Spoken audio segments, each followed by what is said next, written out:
Japan has one of the lowest homicide rates in the world.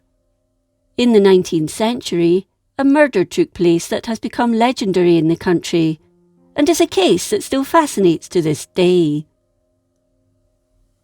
Harada Kinu, better known as Yoarashi Okinu, was born around 1845 on the Myuu Peninsula in Japan. Little is known about her early life, but it's thought she may have been the daughter of a samurai, or the daughter of a fisherman who lived on the island of Yokoshima. One source claims that her family were so poor she was sold into a geisha house in Tokyo, while others claim she went of her own accord. There is so much speculation about this, it's not really known how she ended up as a geisha, a woman who entertained wealthy clients by striking up conversations, dancing, singing, wearing traditional Japanese dress, and pandering to their needs. What is known is that she became one of the most sought-after and most famous geishas of her time. She was said to be beautiful and full of life, resulting in her nickname Yoarashi, which roughly translates as night storm. During her time as a geisha, she spent much of the early stages with some of the most powerful men in Tokyo and its environs.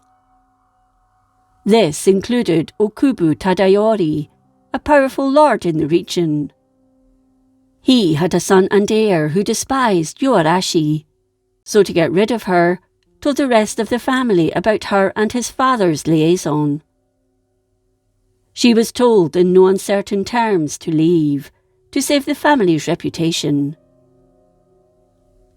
Then, in 1869, she met Kobayashi Kinpei, a successful moneylender, who'd made his money thanks to the poor economic climate caused by the Boshin Wars. He lavished her with gifts and a lifestyle she would have just dreamt about when she was young. He bought her a shotaku, a home for a mistress to live in, and a kimono shop for her to run. But there was another side to him. He was controlling, forbidding her to have any other clients while she was with him, and was cruel towards her, beating her frequently. She was also to remain within his house, unless escorted out by one of his employees. It was pretty much a prison for her.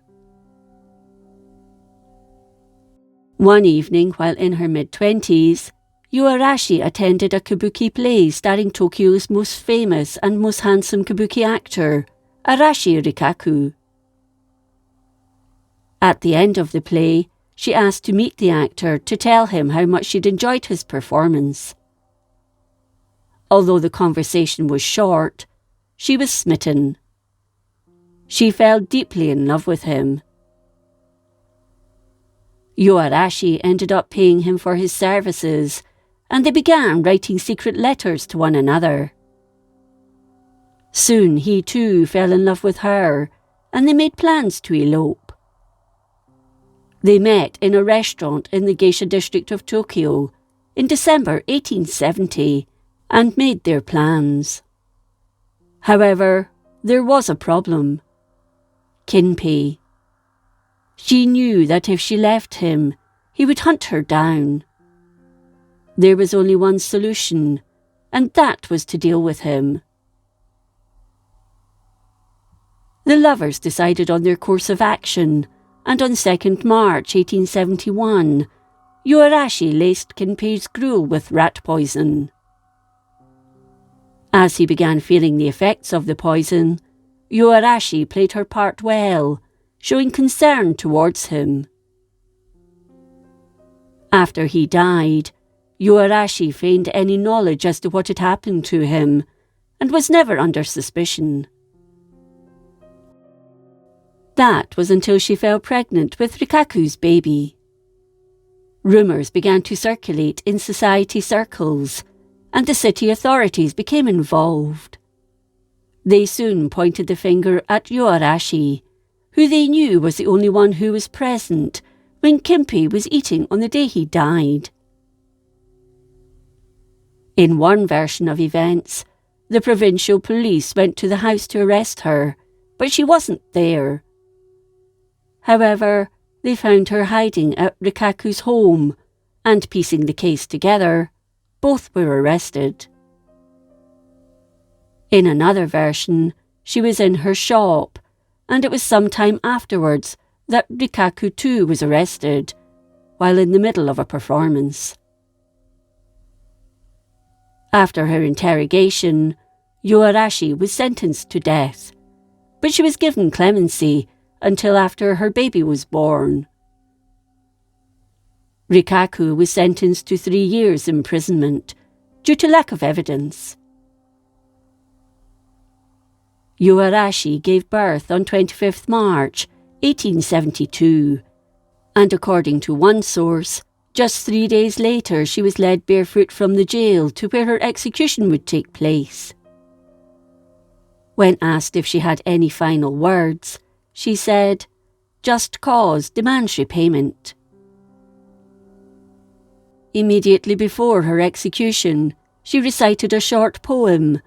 Then the 19-year-old executioner brought down the sword on the 28-year-old's neck.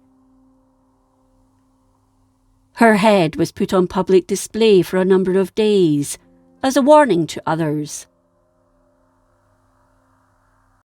The story of Yoarashi was published and sold out quickly. Such was the thirst for knowing more about her by Tokyoites. But fact and fiction soon became intertwined, and even today, it's difficult to separate the two. She became one of the most infamous women in the city, and her story has resulted in several films over the years. Rikaku was released from prison in September 1874, re-established himself as an actor, and died in Tokyo of pneumonia in 1904. It should be noted, dates in this case differ, possibly due to the different calendars of the time.